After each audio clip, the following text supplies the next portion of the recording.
Another day, another controversial, opinionated talk, because we know that's what the fans want and that's what they like to comment back about. So we're going to get into what it's like content creating and the ideas we spin around for that, and then come back with the controversial topics you might see in entertainment. We're even going to do a little spoiler retconning chat. And whether or not a series was supposed to be one way or another, let's just get into it. So what I'm saying is, you gotta come up with ideas too. My brain hurts. I'm just not good at this stuff, man. I don't have much. My life is like not noteworthy or. Doesn't mean you don't have opinions. That's what it is. It's just that's what people want to hear. They want to hear opinionated content so they can disagree with it. Okay, So, I don't have good opinions. That's perfect. Don't you see?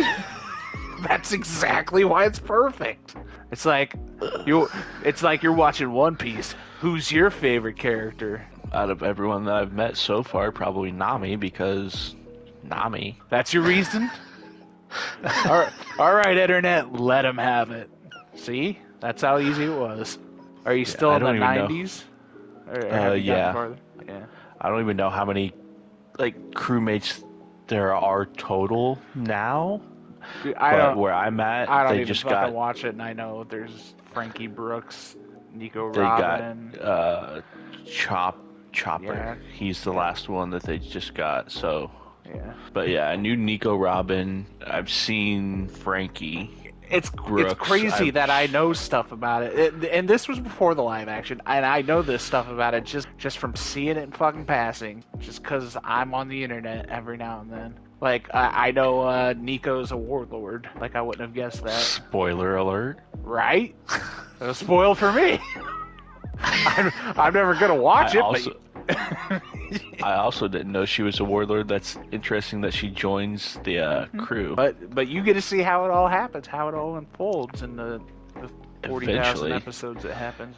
Yeah. They're getting ready to go up against a warlord now too, which is pretty early on considering it's 1,000 episodes and it's like 100 in. I guess. I mean, Zoro went up against short stabby knife guy and got wrecked pretty early on. That's true. That's true. He's a fan favorite for the live action. Hawk. Yeah, I was like, I'm trying to remember his name, but yeah, I got too many animes to finish. Here's a controversial opinion for you. All right, let's hear it. Just waiting on season 2 of Redo a Healer. Oh yeah. Did you watch the first one? I did. And how was that? It was pretty bad. Not nearly as bad as I thought it was going to be with the way everyone was talking about it, but it was also it wasn't terrible. I think it was pretty decent. Story's actually somewhat interesting. Kind of interested to see where it goes, I guess. So the show isn't about some kid who has magic who sucks on boobs for titty milk to get strong magic. That is my impression of the show. I haven't actually watched it. That's not Redo of Healer? Is that something else? That sounds like it's something. I think that's something else. That's definitely not Redo of Healer. I know I watched the first episode, or most of the first episode of Redo of Healer, though. So Redo of Healer, everyone gets powers or whatever, and this kid from a village, a healer, as his specialization, and so he thinks he's gonna be joining the knights and everything as a healer and be really important and stuff, because the princess comes and recruits him, but then she just locks him up in a prison and abuses the shit out of him and all this crap. But his healing powers work really weird. He gains abilities that allows him to steal other people's powers and shit. So he eventually gets super powerful after being in the prison and getting raped by all the guards and everything, and being abused by the princess, and he escapes and basically puts the princess through what he went through and gives her the chance to atone. I don't remember how it all happens. But then he ends up raping her and erasing her memories and kidnapping her and shit. It's fucked up in the beginning, but damn it, I'm gonna have to censor some of the words. I am sorry. It's not you. It's not the cussing. It's actually the word raping. Yeah. It's what happens. I don't know what you want me to say. People say R word. That's so stupid. I know. It's that, and I don't know if it's killed or something. I've seen people always say unalive. Censor that. Yeah, I've seen people censor kill, and I'm just like, I don't know. I don't understand all the censoring shit. It's fine. I'm not a content creator, so. But I'm sure remember, the long form content, it's fine. On TikTok, the clips, I don't know. I remember, I think it's the first episode when he's like getting back at the princess or whatever. He's like, if you can make it through all this punishment that I'm going to give you without screaming, I'll let you go. And his punishment is he's going to sit there and snap every one of her fingers. Oof. So he snaps the first 9 fingers and she hasn't screamed yet. And he's like, well, you're really close. And then heals her fingers so that they're all good again, just so he can start breaking them again, because he technically never broke all of her fingers. I can tell you why I stopped watching the first episode, though, but it's not going to make it sound much better. What's that? I'm pretty sure I tried to watch it on Crunchyroll. I'm pretty sure I tried to watch it on Amazon.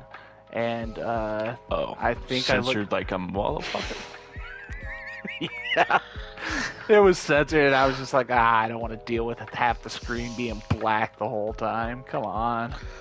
Yeah, where I watched it, it was not censored, so. Yeah, I probably wouldn't watch it either if everything was censored.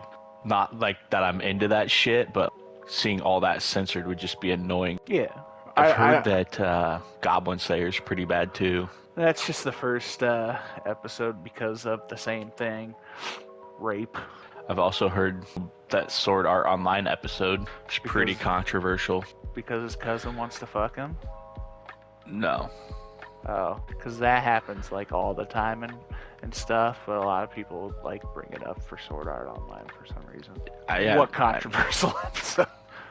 It's in the latest season. He's in the underworld, and he's with Yu-Gi-Oh! And there's like a noble system where nobles like can't get punished for anything. There's 2 girls, Kirito and Yu-Gi-Oh! I don't know if they're like upperclassmen, but they have like students underneath of them at this sword school that they're going to. And their 2 students get called into a room by nobles who are gonna rape them. And Yu-Gi-Oh! Like breaks his lock or whatever that like makes them how they're supposed to obey like the nobles and everything, because they're just artificial humans and shit. He breaks it because he sees them getting abused. Well, that doesn't sound too crazy. Well, yeah, he just chops the hand off of a noble. I was going to say, the most controversial anime going on right now is that Mushoku Tensei Jobless Reincarnation. And I've told you some of it. Almost every week people find a new reason to say something about it. The first season is rough. It has a lot of bad places along the way. Season 2's going, and a lot of people had problems with them getting a slave. And I was trying to think about it. I was like, didn't people love the hell out of Rise of Shield Hero?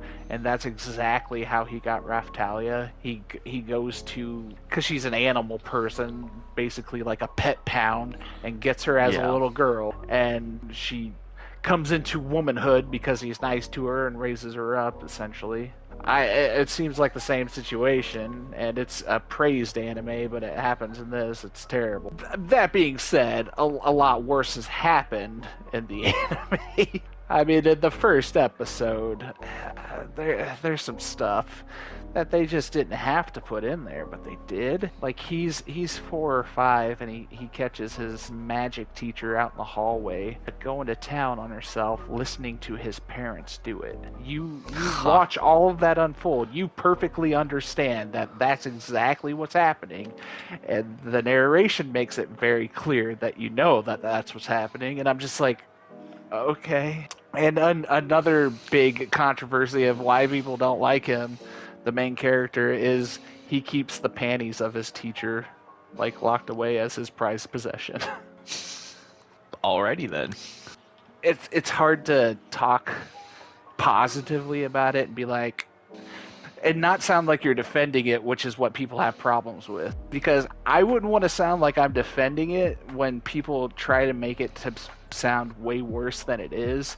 because a lot of people have a problem with the ending of the first season, and I think I maybe mentioned it to you in passing when I was talking to you one time, where I already knew people had a problem with it, and I was waiting to see it, and it was the fact that the girl sleeps with him.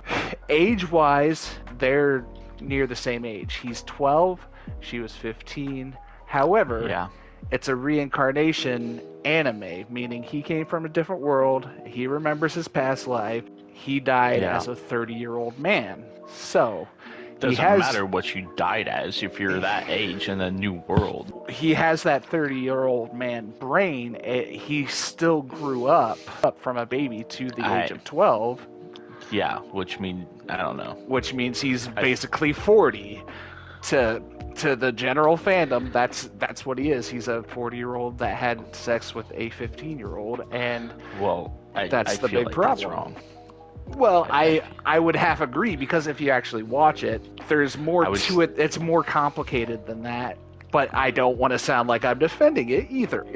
Yeah. He also emotionally stopped growing when he was in middle school as a person in the real world growing up in Japan.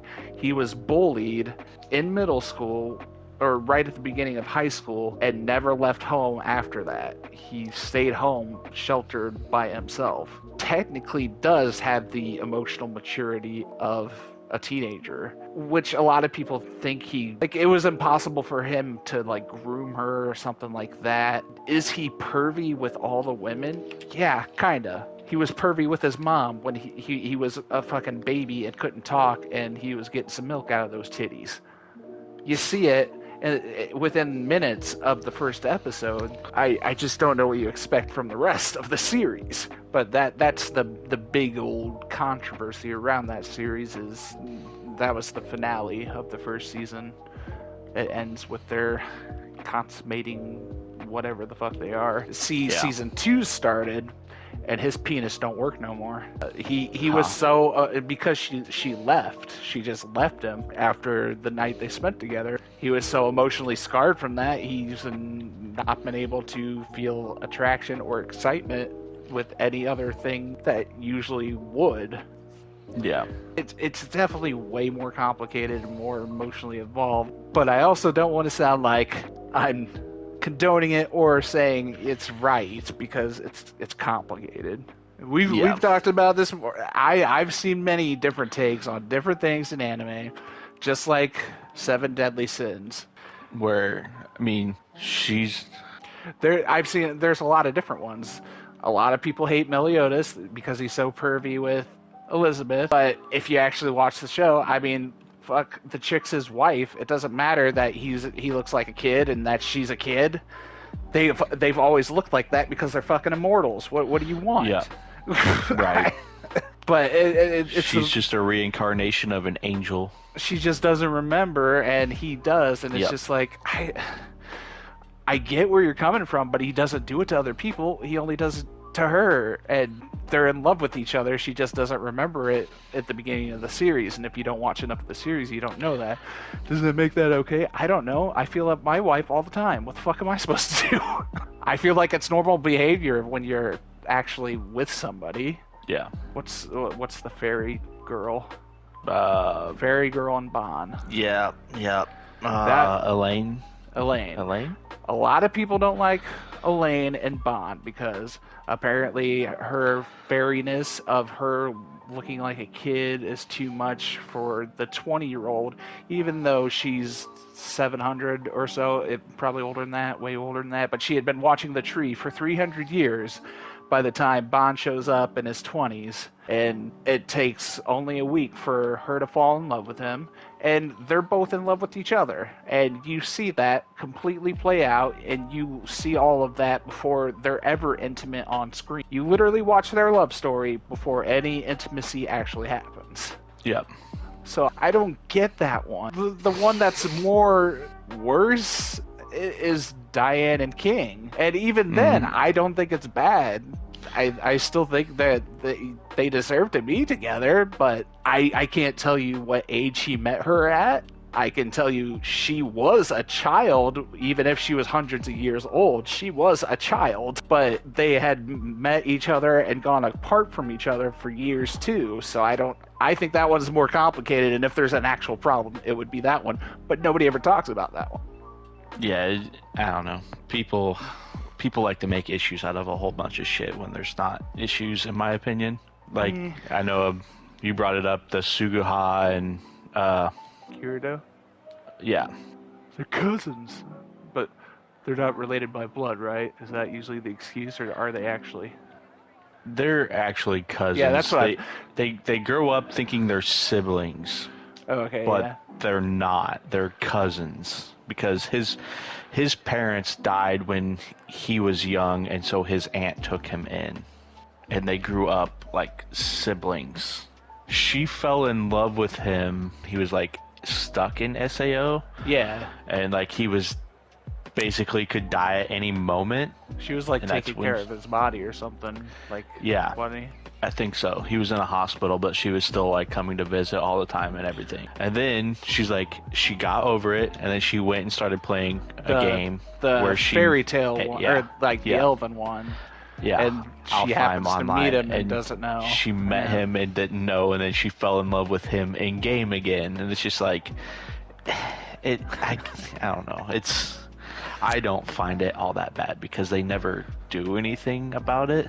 I've said it before. I'm pretty sure Sword Art Online was intended to be a very different story than what it became. Because I told you, and you didn't agree because you had watched so much. But when you start out watching it, it very much plays like a harem anime, where it's just every episode's a different girl that definitely wants to be with him.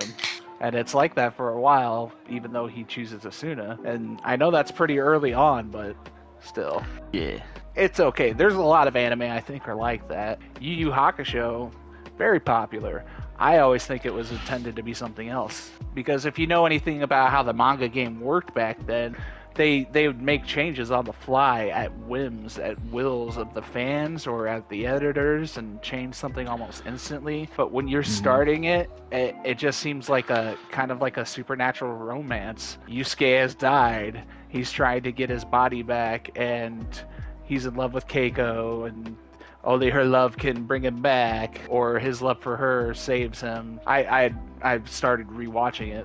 That's why I say that, and I'm just like, it takes a while before like cohesive plot forms, and they decide to make it more actiony. Because the beginning of it is very different. It seems like it's setting up something you wouldn't expect. It's also like the worst guilty party where everything's retconned later down the line, where it was always supposed to be this way. Which, I mean, it's a throwaway joke at first. Like, he died for nothing, and that's why he gets the chance. The kid would have been okay, but because he sacrificed himself and was so out of character, they just decided to bring him back. I feel like that's a trope that's used in a lot of reincarnation animes now. Yeah. But he goes through all of this, and he gets real training arcs, which you don't really see much anymore. Like where he trained for like 12 hours on his finger on a freaking pinpoint needle with Genkai, and he trained with her for weeks. Like, you see him go through it, and then they do this thing where you get to the end, and we're going to tell you why it was so easy for him. And it turns out this whole time he's been half demon. You're just like, okay, all right. And he went to hell. He became like the king of hell because his dad was the king of hell and whatever. And I'm only bringing this up because I just finished the newest Dragon Ball Super volume. They did some big old retconning in it. This stuff won't be animated for years, so you might forget anyways. But they've been involving Bardock a lot lately. You'll never guess why Goku is the way he is. Just take your wild guess, and I'll tell you. What would you think in universe would be the reason Goku's Goku, the best fighter, the best around, the biggest hero? I don't know. Think of the title, bro. Once I tell you, you're gonna be like, no, and I'm gonna be like, yeah, for real. Or is he supposed to be descended from a dragon or some stupid shit? No, Bardock wished on the Dragon Balls that his sons would thrive in the universe, be able to survive, basically be able to fight, be everything great that a Saiyan is. He wished upon. Fuck did Bardock find the Dragon Ball? See, I know if you're reading it, it makes sense, but it sounds so out of place when you hear it. Bardock ends up on planet Cereal. That is a great name. These guys are trying to take over the planet. They're trying to take out all the people that live there, which they did. There was only one left, and also a Namekian lived on this planet. He has mild power. The dragon's powerful, and it only requires 2 Dragon Balls. The Namekian already possessed them. When they decide to assault the planet, Bardock's having trouble because they're pretty powerful. The Namekian decides to make a wish for him, and Bardock says, "No, get the fuck out of here. What the fuck are you doing?" And he's like, "Well, I already used it." And so he's like, "Well, don't use the wish for me. That's not how it fucking works here." Like, it's the Saiyan pride, because he was trying to give him a cheat to win, and he didn't want that. So he just said, "Make it for my sons," or something. What I thought was so interesting about that choice was not only do they do that, his scouter gets left behind, and this is the biggest like throwback retcon from forever, like the beginning of Dragon Ball, Goku not remembering anything, where he like gets his head bashed in like as soon as he lands or whatever. Well, he falls in a cavern or cave. Yeah, he hits his head a lot and really hard, let's put it that way. But what happens is that the scouter transferred the audio of the battle that Bardock was in, so he heard his voice, and his voice, like, core memory restored, and he remembered everything that happened. And I was like, no way. After 40 plus years... Goku remembers everything now? He remembers his parents, he remembers everything. It changed how he looks at fighting, and it changed Vegeta too, and I was like, oh no shit. Wait, why did it change Vegeta? Vegeta always looked as the weight of the Saiyan race was always on his shoulders. It's his fault that they were wiped out, that they never saw the attack from Frieza coming. And it's not that all Saiyans were bad, which some of them probably were, but again, a lot of them were just doing what they were told. So he always carried the burden of, he would always be Prince Vegeta. I don't know if you've ever heard that thing. He never wanted the mantle of king because he doesn't think he deserves it, because it's his fault everybody's dead, is how he looks at it. Huh. He hears Bardock talking about pride and fighting for your people on your own merit, stuff like that. It works for him, and he kind of like lets go of all that burden crap, and they decide to go another round, and then the chapter ends, and now I'm left with waiting another few months before it continues, because I don't want to read it online. I like reading it physically. Wait, go another round as in like... The bad guy they're fighting right now. Oh, I thought you meant Goku and Vegeta were gonna fight now because of that. Oh, they fight all the time. But not because of that. They actually team up. That's the surprising part. Usually usually Vegeta tells them to stay out of the way. Sometimes they're like, well, we can't do this apart, but he's like, he was all for teaming up, and I was like, huh, look at that. Are they still fighting, who is it, Moro? No, that was an arc ago. Oh. They're fighting Is this Black Frieza now? No. Oh, was that a while ago too? I don't know. They're like galactic arms dealers that have been manipulating this guy named Granola, who his entire race was killed by the Saiyans under orders of Frieza, but he gets the Dragon Balls. He makes a wish to make himself the most powerful being in the universe, and he goes after Goku and Vegeta because they're Saiyans. I don't see how that wish is stupid, because it can't really make him the most powerful person in the universe, because the dragon has limits. It did. The other dragons might have limits, not this one. That's what I mean. Super Dragon Balls? Or no. It's the ones that made Goku. Yeah. I was gonna say, so stupid. The lore's a little iffy subject there. Fucking Akira Toriyama. Fucking. Well, he's only supervising. I don't know if the new kid's writing all the plot too. I doubt it. But the bad guys get the Dragon Balls and make the same wish themselves, only for one of their guys. They now have the strongest guy in the universe. I posted a clip and I put spoilers, even though it kind of just neutralizes itself out in the manga. But Granola steps up to fight the guy, and he's just like, "Oh yeah, I can't give up. I can still put up a fight." And he just takes a fighting stance, and the other guy shows up, like teleports to him, grabs his arms, breaks them upward, tosses him back, jabs his hands into his eyes, and then his brother shoots him in the back. And I was like, he's fucking dead. It happened so fast. I was like, what the fuck? Like, he didn't hold back at all. So I don't know how the fight's going to play out overall. Who knows, man? I bet you they win. Probably. Usually how it goes.